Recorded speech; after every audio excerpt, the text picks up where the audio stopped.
Welcome to the Sports Playbook, where we discuss solutions to issues that impact sports. I'm your host, Angela Hayslett. Today's guest is Forrest Lodge, the Sport and Program Development Manager for Sportable. We are here to discuss adaptive sports, creating opportunities, transforming lives. Welcome, Forrest. Thanks, Angela. Great to be here. I'm really glad to have you. And I know that Sportable is an adaptive sports club with a mission of creating opportunities and transforming lives of those with physical disabilities and visual impairments through sport. Forrest, what exactly is adaptive sports? That's a great question. It's definitely broadly used.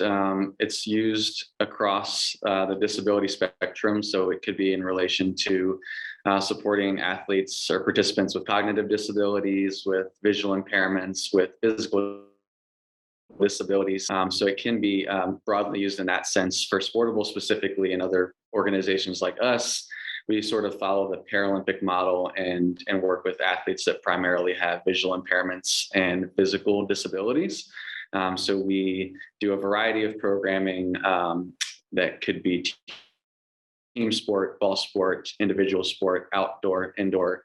We have the luxury here in Richmond, Virginia, at our organization to offer about 15 plus different sport programs within that adaptive sport umbrella. So, we can go into a lot of nuance with that word, but I'll leave it at that to answer your first question. Yeah, that sounds great. And that's really important to give everyone access to sports.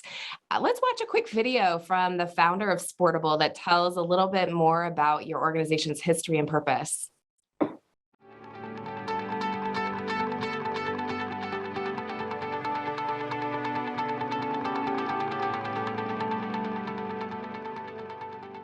Sportable was conceived. It was a class project at VCU, and as a recreation therapist, being inclusive to people with disabilities is very important. And I found that the Richmond community lacked any specific programming for people with physical disabilities, and developed Sportable so that we could reach the 20,000 people that live in the Richmond community with a physical disability, whether they're 5 years old or 65 years old. The skills that they can develop on the court or any sports arena can translate to their everyday lives. This is offering 12 programs, through one organization, gives me the opportunity to individualize what they can participate in. To be able to incorporate their interests, be able to incorporate their skill level in something that they enjoy, that's fulfilling, that's self-satisfying, helps them with their confidence, motor skills, or any physical rehab. I mean, you name it, it addresses it. I've been fortunate enough to have the opportunity to work with community-based programs throughout my career as a wheelchair racer. And, now having the opportunity to race and to play wheelchair basketball, it just, it makes you feel more like you are part of a society that is very interested in athletics. And, you're able to relate with other people, with other athletes, regardless of their disability or non-disability. That it helps them feel quote-unquote normal again. Little did they know when they were injured that they could throw a discus, that they could run again, that they could get in the pool, that they could get on a trail with their kids and go for a bike ride using a hand cycle. So again, it gets them back into life. It has changed my life tremendously. My quality of life, I had totally written it off as being a couch potato. Once I actually got to Richmond and started interacting with the adaptive program and the Sportable program here, I did things that I thought I'd never do again. Sports is everything to me. I mean, it gives me the outlook on life. It keeps me physically fit. I'm a much happier person. I sleep better. I've got good range of motion, and I can do most anything that anyone else can do. It's incredibly important.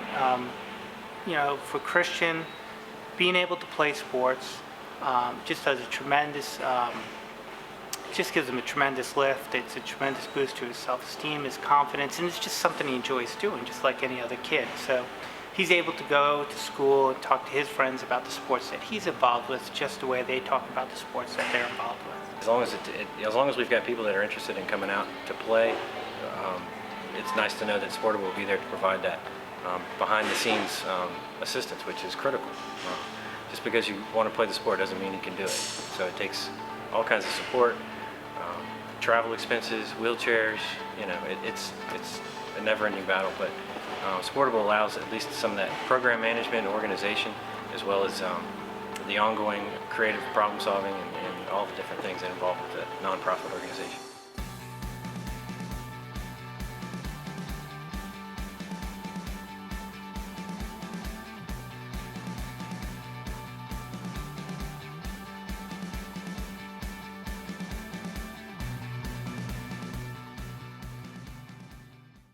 And I know you're the only adaptive sports club in Central Virginia, so you're providing support for a lot of athletes in that kind of region. You have about over 300 athletes, at least, last year you were serving multiple competitive and recreational adaptive sports program. I love that you're really trying to reduce the barriers to participation by organizing and administering these sports programs. I know you coordinate the facility usage, provide specialized equipment for those who need it, coaches and volunteers, and you really just have to kind of understand the unique needs of these individuals. So let's look at, there's another video we have of a wheelchair rugby athlete. I think that kind of showcases that situation or that sport, which is really interesting. Let's take a look at that. What draws me to rugby is definitely the adrenaline rush I get from it, the camaraderie. Sports before my injury, I was really active. I was in the Marine Corps for 3 years. Since I found Sportable, it's improved my quality of life, being able to play sports and be good at them.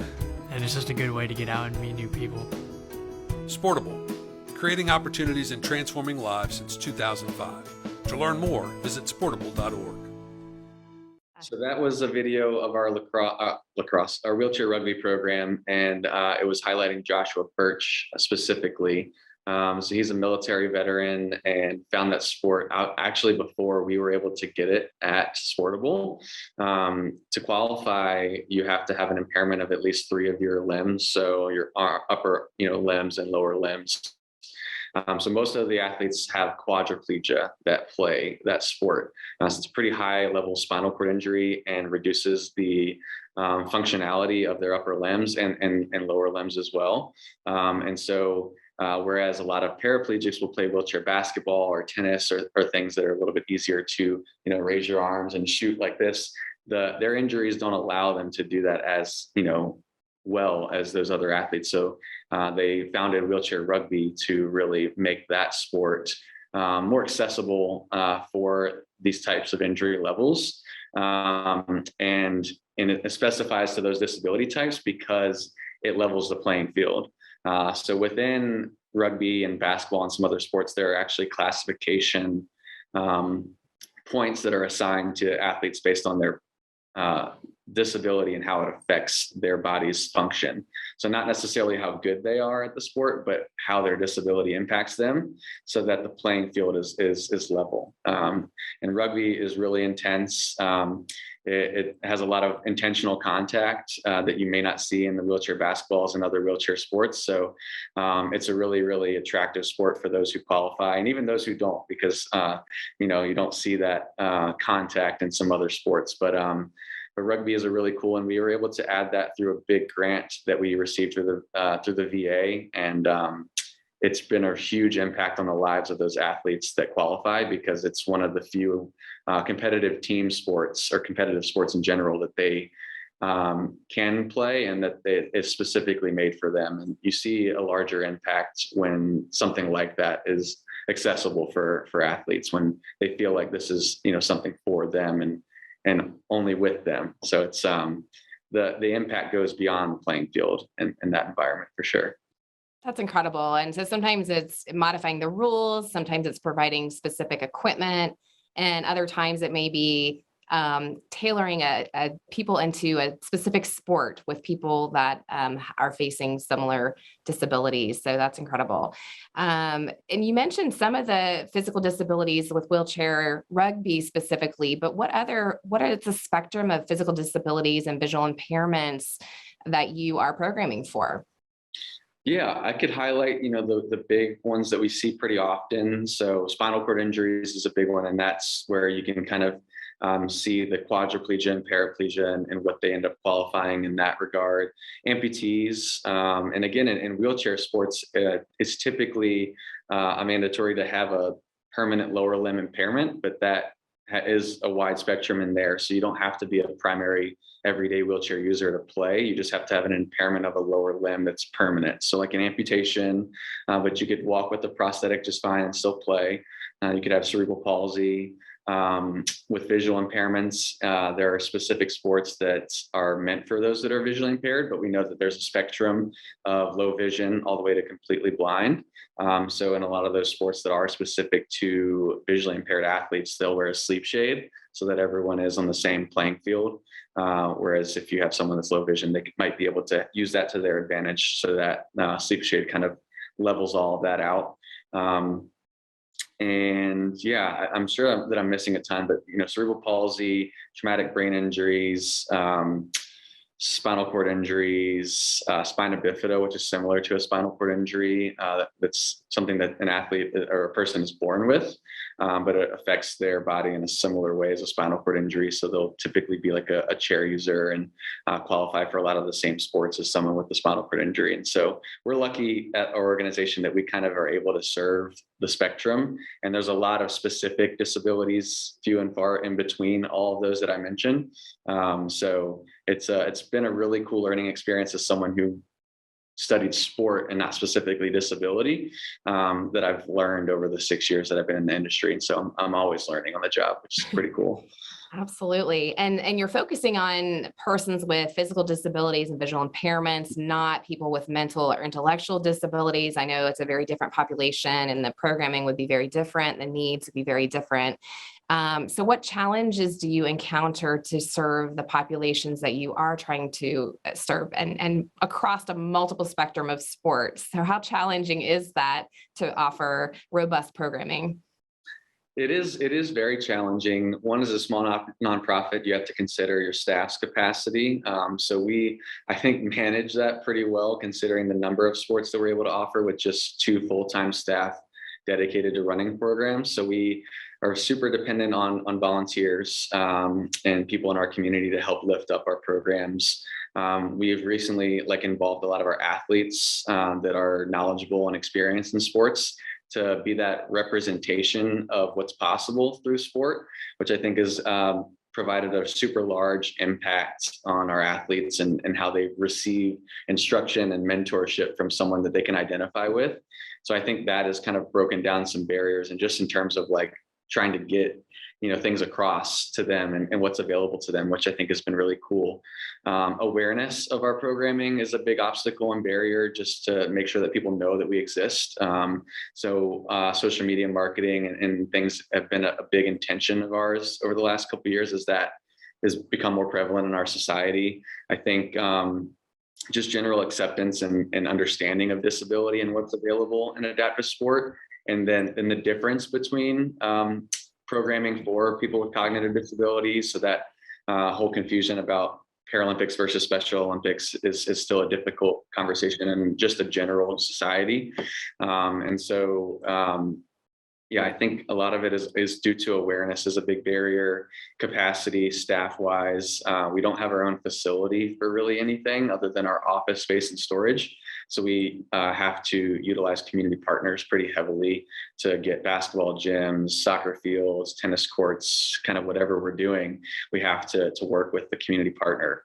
So we are lucky to have great partnerships, but it does require a lot of work on behind the scenes just to make everything seem smooth and running operationally. But I think we have a really good team and have built up a good rapport to make it happen for our athletes. But we do know that there's just a lot more people in our area that could benefit, that just either don't know who we are or what we do. They don't know what adaptive sports are in general. They might not even understand that there are things out there for them.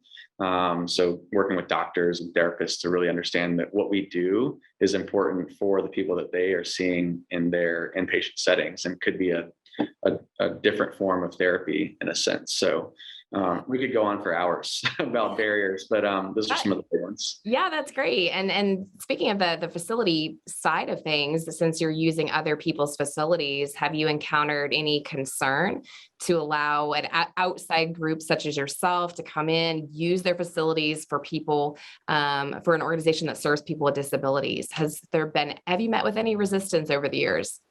Oh, absolutely. Anyone's like basketball court that you're using, and you're using wheelchairs on it, like, oh, is it going to mess up our court? And you have to kind of, talk them down. And it's again, it goes back to that awareness piece and understanding. And so in those meetings, you have to kind of be prepared to discuss like the impact of what them helping us to provide this space for our programming will do for the community. And also, like, you might bring some equipment to that meeting and say, hey, this is what it looks like, this is what you're getting into, and this is like who you're helping to provide sporting for. So definitely some resistance and some people that are just totally closed off to it, but it's kind of comes with the territory sometimes. So I think the more that we can be out there in the community, and the more that the Paralympics can be streamed, and the more that all of this is kind of streamlined into our society, the more open that folks will be.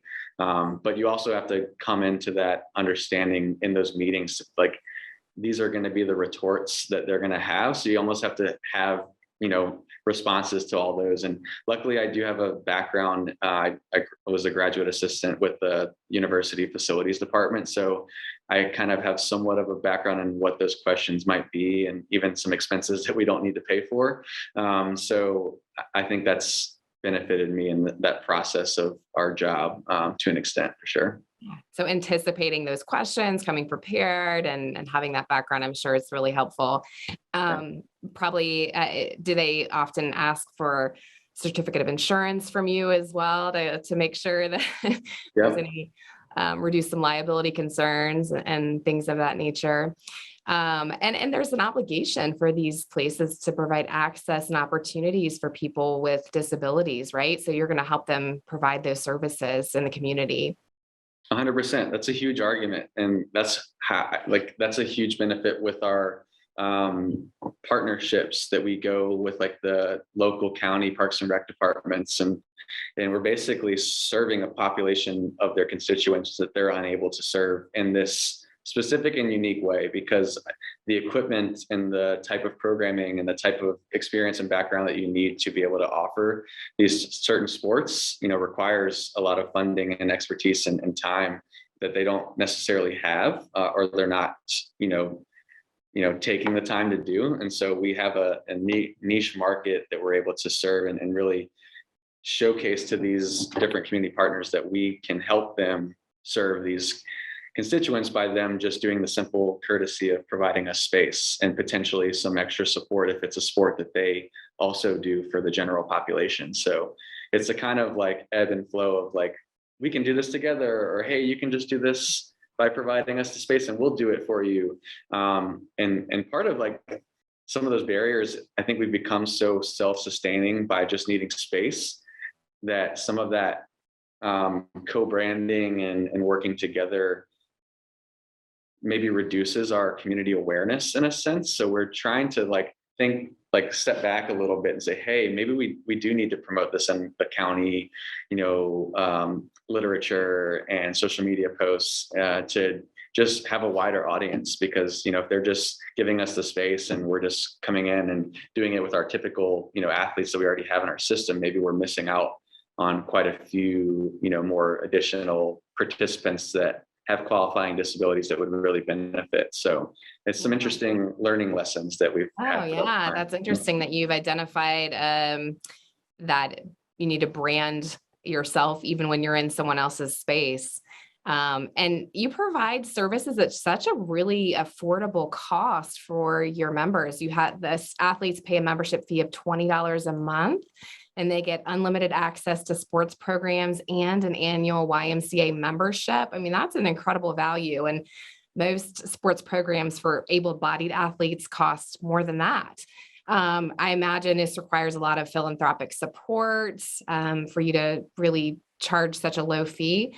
During COVID, how did you provide value to your members and continue to get good donor support when a lot of things were shut down? That's a great question. We had to kind of learn on our feet. Luckily, on the programming side of thing, we're fairly younger on the staff, so we could figure out Zoom and social media and everything in terms of getting access to our athletes. So we kind of just figured it out on our own. And again, with the support of the adaptive sports community as a whole, a lot of people were pooling resources together to say, hey, we're going to do this Zoom fitness class at this time, and it's going to be adapted for seating and ambulatory athletes. And just sharing, if we were doing it, we're sharing it with our network of people across the country, or if someone else is doing it, we're sharing it with our athletes so that they know that they can have access to this sort of thing. And so we really just tried to stay as top of mind with our athlete base as possible. Just so that they knew that we were doing as much as we could during the uncertain times to try to keep them active and keep them engaged. A big part of our programming is community and socialization, which is a huge benefit that our athletes see in our participation of our programming. So even just doing Netflix watch parties or, team workouts with teammates from specific sports, anything that we could do to keep our athlete community base engaged together, we did. And then as we saw some research or whatever was coming out about safety and doing outdoor programming like cycling or tennis, we kind of just gradually followed along based on what our health departments and other sport organizations were doing. And now we're kind of back to almost full capacity, which is great. And it's been, an incredible 2 years of not only athlete engagement and new athletes coming out, but also the philanthropic donors being so supportive throughout. I think everyone in our base and even in the community during these difficult times sort of really identified with the need for access to recreation. So we actually saw some pretty interesting support and almost increased support throughout the pandemic. I think because of the amount of work that we were still doing. So it's pretty cool to see. That is incredible. And we're going to show a quick little clip about the first minute or so of a rock climbing video, which I think is pretty incredible. And, but, it's amazing that you're able to still get that support during COVID. I know last year in 2021, you still had an impressive 276 unpaid volunteers who gave 2,691 hours of their time. So we can go ahead and roll that clip. What kind of training do your volunteers receive? You don't seem to find it a challenge to recruit and retain trained volunteers, but what about the volunteer piece? Yeah, so that's a great point. When I first started at Sportable, we just kind of did a once a month general, come learn about our organization and all the sports that we do training. And we found that once we got to those sports and the people were signed up, they needed another crash course on what they were actually expected to do. And so I think within a year we switched to sport specific training. So basically a week before any of our programs start, we meet with our volunteers and go over equipment, expectations, how they can best support our athletes. For that climbing video specifically, we work in partnership with a climbing gym here locally and kind of survey their membership network to get volunteers who are familiar with that sport, and then work with our coaches to basically go over anything specific to that sport that is adaptable that they need to know to make the sport more accessible and easier for our athletes. But the beauty of a lot of our sports is that they're very similar to how the able-bodied sports are played, like kayaking, climbing, use a lot of the same equipment and techniques. You just need to understand the disability that the athlete experiences and how it impacts them, and then how you can work together to get them active. So it's a pretty cool formula that we've created. Yeah, I mean, it's amazing. You guys, your organization's only been in existence since 2005, so a relatively young organization, but you've impacted so many lives, and you've had 3 sportable athletes who've gone on to compete in international events, including a para-triathlete who's trying to compete in the 2024 Paralympic Games. And you've had some other athletes like Alexa Halko, who is a track athlete who has competed internationally at the Olympics. And it's just incredible, all those opportunities you provide. But what other challenges, just one last kind of summary here, what other challenges is your organization encounter, and how are you combating that? Yeah, I think it really goes back to that awareness piece. We're in Richmond, we're in a fairly large city in our state, and we know in terms of the consensus, like the census numbers, that there are more people that identify with having disabilities that are out there. So I think a big thing that we're really trying to focus some of our energy on is just spreading awareness in some underserved communities. So that could be like the inner city communities, it could be people of color that also identify with having a disability. And I think when we look at our numbers, it's a very predominantly white base of participants and volunteers across the board. And it's obviously nothing intentional that we're doing, but we're taking a step back and really looking at where our resources come from, who our community partners are, where do we already have good existing relationships that don't need as much TLC, and where do we need to identify better relationships to make sure that we are getting our programming and services to the people that aren't being served. So it was a sort of a damning sort of like a realization, because all we want to do is try to serve as many people that benefit and qualify for our programming as possible. So that's a big thing that I think is top of mind for our society right now, and I think is something that we're really striving to combat within our community, and hope that we can continue to break down those barriers that we've done for our existing athletes, just as well for those that aren't currently participating with us. Well, I love how you're looking to continue to improve your services to as many people as possible and being so inclusive. So thanks, Forrest, for your insight into adaptive sports, where you clearly live out your mission to create opportunities and transform lives. And thank you to our viewers today for joining us on the Sports Playbook. In 2 weeks, our guest is Michael Orvos, who will discuss security in professional sports facility, the Mercedes-Benz Stadium. We will see you then.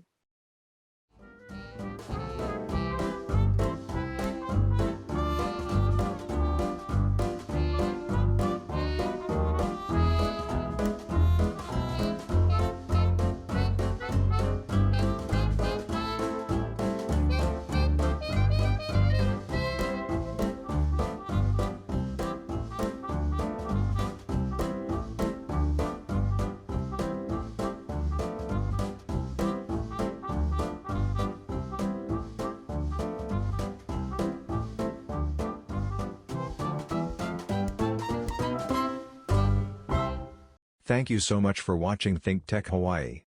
If you like what we do, please like us and click the subscribe button on YouTube and the follow button on Vimeo. You can also follow us on Facebook, Instagram, Twitter, and LinkedIn, and donate to us at thinktechhawaii.com. Mahalo.